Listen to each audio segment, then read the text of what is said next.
I was retired. I felt like I was at a place where I've done it all in the MMA space, and felt like there wasn't too many more challenges for me, and I just wanted to do something more than championships and money. And Donald Trump mentioned that he wanted to have a fight at the White House Garden, and that just seems like such a huge opportunity. I'm a very proud American. I have a lot of close friends that are in the military, and this is my act of I can't call it service, but just to be able to entertain the country and the world at this level at the White House, it just means the world to me. So I'm back.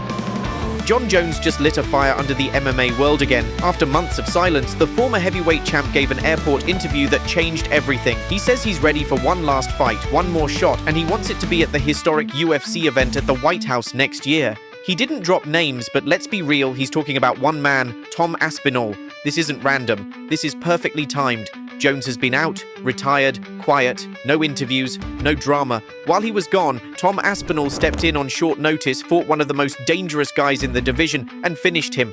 Fast. He earned the interim belt, a belt the UFC still refuses to unify with Jones's title. So they've announced this White House UFC fight. Can we expect to see you on the card? I can't promise anyone anything, but I have a very strong feeling that I'll be on that card. It's going to be historic. But who would you take on? Who would be your dream opponent? I would want to take on whoever's holding the belt at the end of the year. Any possible names you think? But, I mean, as of right now, the champion is Tom Aspinall, but we'll see who's the champion at the end of the year. It'd be only fitting to have an American guy fight for the championship that night, and I'd be willing to put it all on the line. Nice. And that's a good thing, because we're going to put on the best card we've ever done for that White House event. You know what I mean? It's going to be it's a one-of-one experience. Like when we did the Sphere, it's the Sphere on steroids. I mean, it's going to be a one-of-one event. There'll be nothing like it ever again. UFC is coming to the White House. Now, I saw this, I was like, oh my God, this is insane. We're going to have a UFC fight. Think of this on the grounds of the White House. We have a lot of land there. We're going to build a little. We're not. Dana's going to do it. Of course, there's a lot of people out there that are talking shit. The leftist media, they're all out there going, oh my God, this is crazy. They've gone full idiocracy. Look, listen, it's a bit of fun. It's a great sport. Donald Trump loves it, and he's loving it. I think the Aspinall-Jones fight happens. It's got to happen. I was sitting next to Tom the other week at the UFC in London and talking to him about it. How do you think that plays out if they fight? I'll be honest, Tom's a friend. I love Tom. He's one of the coolest dudes in the whole of MMA. Even though Jones is getting old, I just can't pick against Jon Jones. The one thing I do think Jon Jones has got the best in the world and the best ever is fight IQ. He has a perfect game plan to beat that person. As much as I love Tom and I want Tom to win, I couldn't pick against Jon Jones. It's just something I couldn't do. I had heard a rumor that Jon Jones wanted $30 million to fight Tom Aspinall. And I did hear that rumor. And I did hear that the UFC said yes, but it is not true. So Dana contacted me and said that rumor's bullshit.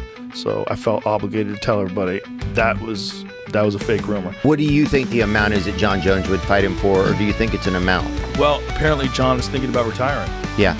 And he should. I mean, he's going to have to someday. He should. I'm not saying he should retire. I'm saying he should think about it.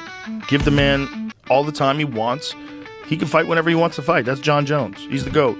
So leave him alone. If he decides one day to come back, and he comes back and he wants to fight Tom Aspinall for the heavyweight title, the question is, like, how long are you allowed to hold on to the title before they start having that conversation? Now, he just knocked out Stipe Miocic, so give the man months. Give the man 5 or 6 months. Just leave him the fuck alone. But at a certain point in time, you have to decide who the heavyweight champion is. And if Tom is the interim heavyweight champion and Jon decides he doesn't want to fight anymore, he could do that. And he could do that also and then come back in a year and fight for the title. He could do that. Like, he could do whatever he wants. Did Jon Jones in some way ruin a legacy that could have been the greatest in combat sports of all time? And here's my answer to that. The only reason, one of the best of all time. Here's my answer to that. The only reason it's in danger of being tarnished is because he didn't take this fight. Because we haven't been thinking about the past transgressions. We've been thinking about this fight. And the fact that he's not fighting this guy, and it's believed, like the great DC himself is saying, yo, he's walking away because he does not want to fight this guy. That's bad. Dana White came to me and told me, look, Aspinall wants that guy. I hadn't even heard of Aspinall. I watched him a couple of times. If he's really retired as a fight fan, I'm sad. I'm glad I saw him fight at MSG. Because I think he's the greatest. I think Jon Jones is the greatest. Incredible watch. So if there's any chance he changes his mind, we'd all love to see it. As you say, Molly, he's the greatest, but what are we talking about? Possibly, people are saying possibly is because he's ducking somebody. That's not good. That's not good. Is Jon Jones retired? Is he fighting again? I don't want to say that I'm retired because fighting's in my blood. Right now, I could really care less about fighting. I've been doing it my whole life at a very high level. When the itch comes back, and if it comes back, then I'll do it with my whole heart. I'll do it to the best of my abilities. And now, out of nowhere, Jon wants back in. Right as the UFC gears up for one of its biggest shows ever, some fans are hyped. They see a legend coming back for a final dance, but others, they're not impressed. They see it as classic Jon Jones timing, because when the division needed him, when Aspinall was calling him out, when fans begged for answers, Jones was gone. He vanished, held onto the undisputed belt and left everyone else hanging. Now, with Trump, Dana White, and a White House spotlight, he's suddenly interested again. What about Conor? Because he and Mike had a little face-to-face there, and he said, "You'll dance for me, and then we'll see if you'll." It was tremendous. Look at this scene right here. This is great stuff. I mean, the birthday boy, Conor McGregor. What a week he's had. What do you make of this? Is this possible? Is this a real thing? I mean, look, he's got 2 fights left on his contract, and he's got to get right, and the whole world's waiting. Is he going to get in shape and fight? And he told me in person, he whispered in my ear, he said, "I'm in the testing pool." He said, "I'm getting ready to make my comeback. I'm going to fight on that big card, and then I'm gonna have another fight, and then we can talk." Oh wow! The big one being the White House card. That's what he said. Wow. Okay. Well, there's some breaking news right there from Dave. Appreciate that. And you also announced a whole bunch of other signings: Thiago Santos, Yoel Romero, Jamel Herring. And so it feels like this is like a new chapter for you guys. This was a big deal, the big tournament that you have been hinting. Yeah, I mean, look, everything takes time, and that's what a lot of people don't understand. They hear about it and they want things to be a whole different way than they possibly can at the time. But things take time. I threw the $25 million tournament together at the beginning of the year because I was thinking about it. I wasn't prepared to really do it. Now we're completely prepared to do it. We have the locations, we have everything in place for it. So, that's a great thing for us. As you know, also, we announced an equity distribution plan for the world champions and fighters that have at least 10 fights with us that stay with our promotion. And I think that was a groundbreaking thing on that champion summit as well. And we got a lot of back and forth going with a lot of our champions. And I think we created some good storylines there, some possible storylines. I think we're in a great spot, man. I really, really, truly do. I think it took a long time to get here and a lot of hard work and a lot of sleepless nights, man. But we're here. I think we're 2 years away from really breaking into true mainstream. Another sold-out event at the Hard Rock in Hollywood.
you tell us the timeline of Jon accepted the fight, went to Thailand, came back, didn't want the fight. What happened? Yeah, I wouldn't say that Thailand was the end of it. You know, we were talking about it before that. But yeah, the fight was done. We had the fight done a long time ago.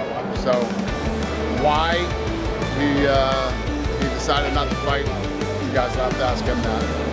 Is it accurate that there's a lot of reports about figures he was offered? Is it fair to say he was offered a lot of money to take this fight? Yeah. Listen, he was offered what he deserves for that fight. Yeah. I'll just come out and ask you, do you think he's ducking Tom Aspinall? No. Jon Jones, I said it a million times, I'll say it again, he's never ducked anybody other than that one goofy time with the Chael Sonnen thing. He's never ducked anybody, and you know, I think the reality is, whatever changed his mind with this fight, I don't know, you'd have to ask him that, but you know, he's 38 years old, and I don't know. Do you think if it was someone like Alex Pereira, he would fight then? And it's maybe Tom that he specifically like, doesn't fancy the matchup, doesn't fancy the age difference? I don't know. I don't know the answer to these questions. Only he does. You know, we had the fight done. Listen, our job is to make the biggest fights we can make and the fights that the fans want to see, and that's what we try to do. But the minute somebody starts talking about retirement, you know my philosophy on that, you should do it. Did you know about the stuff that came out of Albuquerque last night? I saw it today. When I saw it today, I said, oh, everybody's going to think this is why he retired. Maybe that is why he retired. Who the hell knows, man? But yeah, I don't know. These are all questions you got to ask him. We had the fight done. You know, you saw me talking about it very confidently that this fight was going to happen, and then he changed his mind. Two more quick ones for me. So for Tom Aspinall tonight, he's the heavyweight champion of the world. Does that defense he did against Curtis Blades count to his official defenses? Because then he would only have two more to equal Stipe, or does he have to start fresh now? You guys are throwing shit at me that I haven't thought about. I have no idea, but yeah, I don't know. Okay. It seems like the most obvious choice would be Cyril Gane for Tom, but is there a chance here maybe that, like, to start the new without Jon Jones era, we should maybe do a big super fight and maybe convince Alex Pereira to move up and do an Aspinall fight, something like that? Or what are you thinking about the Tom fight?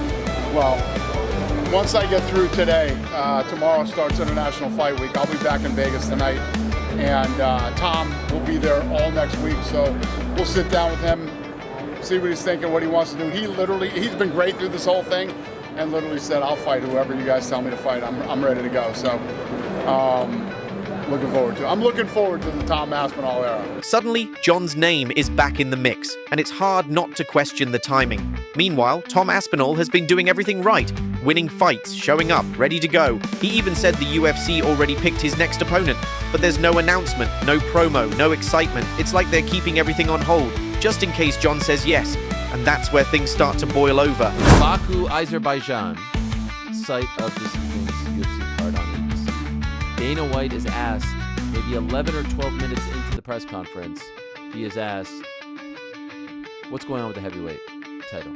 In essence, I'm paraphrasing. And he proclaimed, so he was sitting on this, he didn't even announce it at the beginning. Didn't even start the whole thing with it. Talk about burying the lead. He announces to the world, Jon Jones is retired. He called us last night. He is no longer the UFC heavyweight champion. Tom Aspinall is the heavyweight champion. He is then asked in a subsequent question, all right, well, who is Tom going to fight? He said, oh, Tom's coming to International Fight. We're going to sit with him. You know, we got the meetings, all this stuff. They don't even have that ready. Did they tell Tom even before all of this? They say Jon Jones called him up last night. Coincidentally, 2 days ago, this interview with the Nelk boys that was shot on Saturday after the DBX card is making the rounds, where Jon Jones essentially says, I'm not so into it. He all but says he's retired. This could have happened 7 months ago.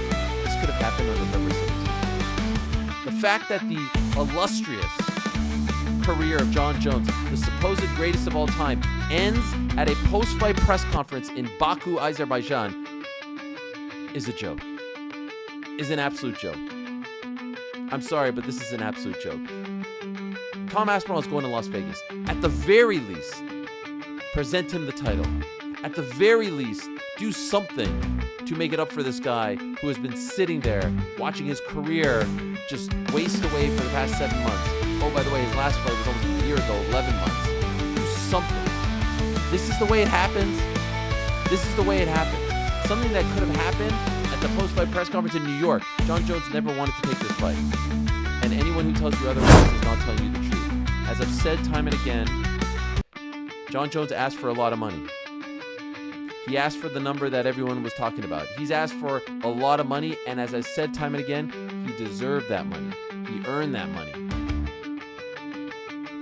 After much negotiation, the UFC got him that money. Did they ask for help? That remains to be seen, but they got him the number. And Jon Jones said he was in. And then a couple of days later, he said he was out. And ever since then, the UFC has been trying to convince him to come back, take the fight, one last fight, and he said no. He's doing the reality show, he's living his best life, he's doing seminars, all this stuff. He's tweeting away. And so they've known for quite some time, several months, that he was out. Dana White told us a couple of weeks ago. What did he say? Jon Jones agreed. But I told you all, he wasn't telling you the real story. He wasn't telling you the full story. The full story was he agreed and then he reneged. Dana White guaranteed this fight would happen. He guaranteed it would happen as recently as a couple of weeks ago. It was already not a thing. The way in which this has been handled has not been great. And the fact that Tom Aspinall, at the very least, couldn't get some sort of, oh, here's the belt, here's the ceremony, here's your fight, here's your date, is shameful. Now, ultimately, Tom doesn't care about any of this. He really doesn't. He just wants to fight. It was never about Jon Jones. As I've said time and again, Jon Jones was a great addition to the whole scenario, to the equation. Oh, wow, I could beat Jon Jones to become UFC heavyweight champion? Undisputed? Incredible. Look at me, look at the stars have aligned for me. But ultimately, this guy just wanted to become champion. He wanted to prove he was best. And by the way, he has been the best for the last couple of years. You're younger, you're athletic, you hit hard, you pose problems. We don't have much data on you, meaning that we don't know what happens if you do. And this is me speaking from an analyst and like my experience in MMA. Like if I was to fight Tom Aspinall, okay, what do I need to do? Okay, he's very fast, very athletic, light on his toes. Okay, he blitzes across the void. So if he gets across the void, can I take that shot? A lot of people have not been able to take that shot. So if he gets across that void and I get hit, I might go fucking down. That happens, you become the biggest fucking star ever. You just slayed the GOAT in a lot of people's eyes, right? Or if I go out there, Jones' eyes, if I go out there and I beat him, it was just as his words said, he's here today, gone tomorrow, right? So that's my opinion, like from his standpoint, or maybe he wants $40 million. I have no idea, right? People respect Jon Jones. His legacy, undeniable. His resume, legendary. But walking in whenever he feels like it, picking fights on his terms, while guys like Aspinall wait, it's starting to wear thin. Fans are tired of delays, tired of hype with no fights. They want real matchups, real movement in the division.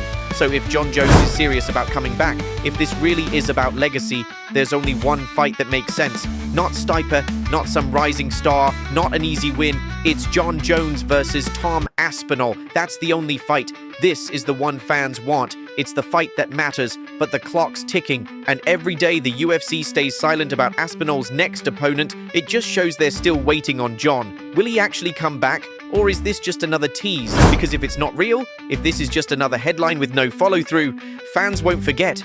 They won't remember Jon Jones as the man who returned for greatness. They'll remember him as the guy who left the sport in limbo one last time.